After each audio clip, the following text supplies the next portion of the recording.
Shadow Kingdoms of Valeria is a 1 to 5 player game for ages 14 and up, with an average gameplay length of 30 to 90 minutes based on number of players.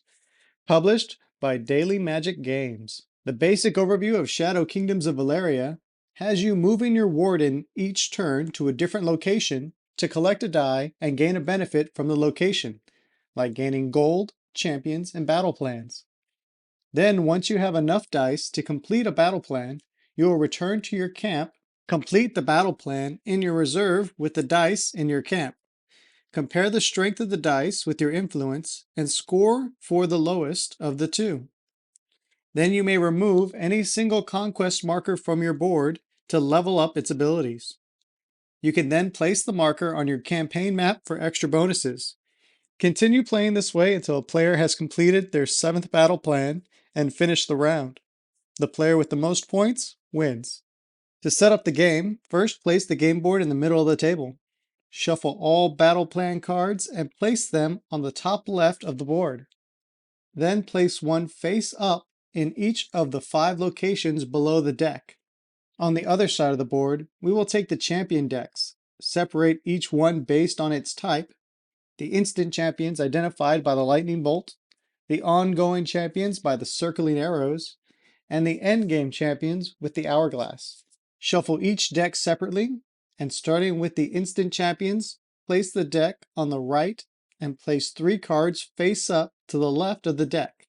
Just below, do the same with the ongoing champion deck, and finally, below that, do the same with the endgame champion deck. You will then take the award cards, separate them into 3 piles. One with 2 red diamonds on the left, one with a single red diamond in the middle, 2 red diamonds on the right. Shuffle these decks separately and place one face up from each deck above the champion cards here and return the unused cards to the box. Now, based on number of players, we will set up the rest of the board a little different. Starting on the left side of the board, place gems on the gem shrine based on the number of players times 2. So for a 2-player game, place 4 gems, and for a 3-player game, place 6 gems, and so on. Next will be the dice. Depending upon the number of players, you will place a certain number of each dice in the bag. In a 2-player game, you will place 6 dice of each color in the bag. Shuffle them and randomly pull 4 dice, roll them, and without changing their values, place them on the gem shrine. Going clockwise on the board, you will pull out 4 more dice, roll, and place. Do this for each shrine location. And don't worry, you will have leftover dice in the bag. If playing with more players, you will add 1 die of each color in the bag and place an additional die to each shrine as well for each added player. In a 4-player game, we'll have you place 8 dice of each color in the bag and 6 per shrine.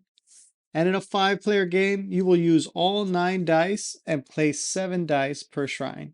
Now, moving on to the player setup. Each player will choose a color/warden. They will take the player board, warden meeple, score meeple, and 10 matching conquest tokens, along with the influence, gold, and magic trackers, and a random campaign map.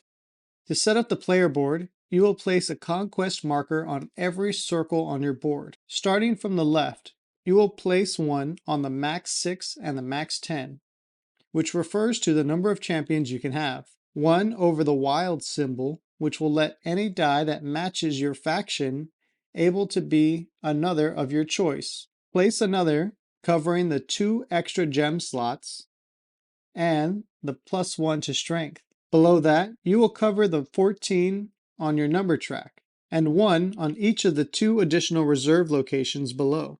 And finally, 2 on the dice locations on the right. Then place your magic tracker on 3, the gold tracker on 6, and the green influence tracker on 10. If you look at the top left corner of each of these numbers, you will see the colored dot to help remind you of where to place these tokens at the start of the game. And all that is left is to place your warden in your camp area here on your player board. Place the campaign board near you, and then place your score tracker on 0 on the main board. Then randomly pick the first player, give them the starting player token, and setup is complete. Starting with the first player and going clockwise, each player will take a single action. That action is to move your warden to a location that is different from the one you started on. There are a total of 5 shrine locations and your camp. You can move to any shrine provided there are dice at that location, and you can only return to your camp when completing battle plans. When visiting a shrine, you will collect one of the dice from the shrine and place it on your player board here. If you have already filled your dice locations on your board, you can either discard the new die or replace one of the dice you already collected on your board with the new die, discarding the old one. You will also gain the benefit of the shrine.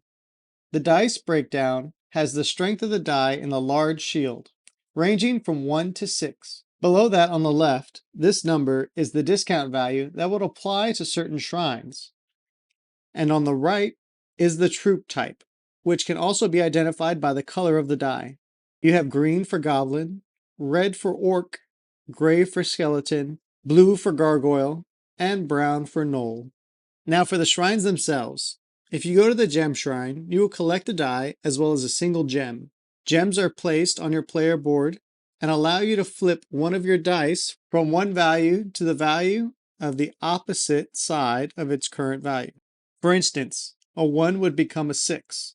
Or you can use a gem to make a single die wild, meaning it can act as a different color than what it is in order to complete a battle plan requirement. If you do not have a location for the gem, you will not collect one, but you will still have to take a die. To the right of the gem shrine, you have the magic shrine. You will collect a die, and the magic shrine also allows you to gain 2 magic or claim an award for completing one of the game conditions here. To gain magic, simply move your magic counter up 2. Just be sure not to exceed 20 or not to exceed 13 if you have not removed the conquest marker from your player board. Magic can be used at certain locations. If at the tactic shrine or at your camp, you can spend 1 magic to move one of the face-up battle plans to the bottom of the deck, sliding down the remaining battle plans and bringing out a new battle plan, placing it in the 5 gold space. If at the champion shrine, you can spend 1 magic to move 1 champion card to the bottom of its deck and bring out a new one to possibly purchase. And finally, when completing a battle plan at your camp, you can spend 1 magic to change any one of your troop die by 1 strength. It can never be higher than 6 nor lower than 1, and you can repeat these as many times as you'd like, provided you have the magic available. If claiming an award, you must meet the criteria of one of the 3 conditions. If you do, you may remove a conquest token from your player board, upgrading it, and place that token on the leftmost available location on the award you completed. You will also gain the number of victory points listed. You can only have 1 token per award card, and only 1 token can occupy each slot, unless in a 4 to 5 player game that allows the last spot to hold multiple conquest tokens. The next shrine is the champion shrine. Here you will collect a die and you will be able to purchase a champion. Based on the die you collect, you will receive a discount on your purchase. If you choose an instant champion, the cost will start at 1 gold, and you will receive the benefits immediately, then place it left of your player board. If you choose an ongoing champion, the cost will start at 3 gold, place it next to your player board, and gain its benefits whenever its criteria are met. Like the soldier, which will let you gain 2 gold and 1 magic anytime you complete a clash battle plan. Sometimes there are no criteria, like the warrior, who increases your strength. And finally, you have the endgame champions that start at 6 coins and will usually provide you with extra points at the end of the game, like the hoarder that will give you an extra point for every 2 coins you have at the end of the game. So every card you buy has a starting cost. What that means is the first one you buy of that type will cost that amount. Instant, ongoing, or endgame will cost the number listed, 1, 3, or 6 coins.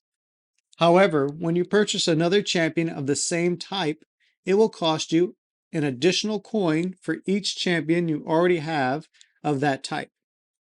For example, if you already have 2 ongoing champions, your third ongoing champion will cost you 3 coins plus 2 more coins since you already have 2 champions of that type for a total of 5 coins. Then you will subtract your discount from the die that you collected and pay the difference by sliding down the amount of gold on your player board. Just be aware you can only have 3 champions until you have removed one of the conquest tokens that block the max 6 and after the max 10 to increase the number of champions you can have. If you go to this shrine and you are already at your maximum number of champions, you cannot purchase a new one. For a list of all champions and their abilities, see the rulebook. Next is the gold shrine. When you place your warden here, you will collect a die and gain the number of coins based on the discount number. But be aware, a die with a strength of 6 offers no discount, meaning you will gain 0 gold.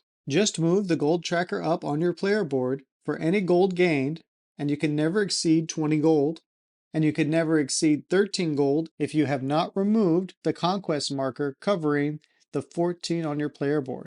And the final and most important shrine is the tactic shrine. You will first take a die, and with the discount on the die, you will purchase a battle plan. Battle plans are what you need to complete to gain points and remove conquest tokens from your player board. There are 3 types of battle plans: ambush, siege, and clash, and will require 2 to 4 dice to complete. With certain troop types / dice colors, the cost ranges from 1 to 5 gold based on the location on the board. Once purchased, you will place it below your player board here on your reserve spot. If you have not removed any of the other conquest tokens here, you will only have 1 reserve spot. When placing the battle plan on your reserve location, you can activate it. For this one, you can pay 1 gold to increase your influence by 1. Then move down all the unpurchased battle plans and place a new one at the 5 gold location. The final location, which is on your player board, is the camp.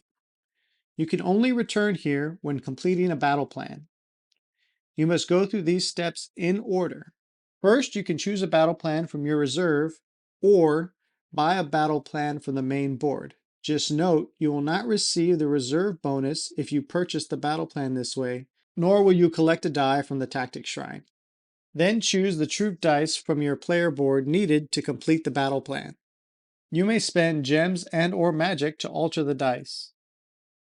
Once finalized, determine your strength by adding the value of the dice together along with any bonuses from your player board or champion cards. Then compare your strength to your influence. You will use the lower number to determine how many points you will score. To the right of your player board, this scroll will let you know how many points you will receive. Score points immediately by moving your score token on the main board. Then you will claim any champion rewards if able. Place the completed card to the left of your player board here.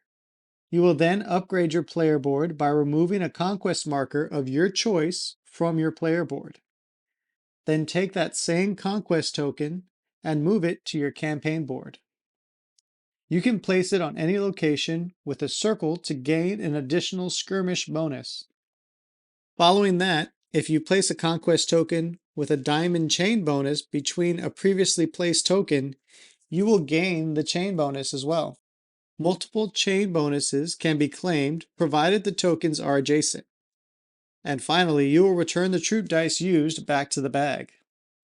Continue playing like this until at the start of a player's turn, there are dice on the main board equal to or less than the number of players. Then collect all dice from the main board and return them to the bag. Shuffle the dice together and redistribute the dice to the shrine locations. Take out the number of dice determined by the number of players, roll them, and place them on the gem shrine, and do the same for all shrines going clockwise until they are filled. Then you will remove all champion cards from the board and return them to their decks, and draw 3 new cards from each deck, placing them face up on the board. Once completed, the player will resume their turn and continue play like normal. The end of the game is triggered once a player has completed their 7th battle plan. After the player has played their 7th battle plan and ended their turn, finish out the round so all players have had the same number of turns. Each player will gain any bonus victory points from the end of game champion cards, as well as 1 victory point per troop die left on their player board. And the player with the most points wins. And that is how you play Shadow Kingdoms of Valeria. Thanks for watching. Please like, subscribe, and ring the bell to get notified about new videos. If you're bored now, click this for more games.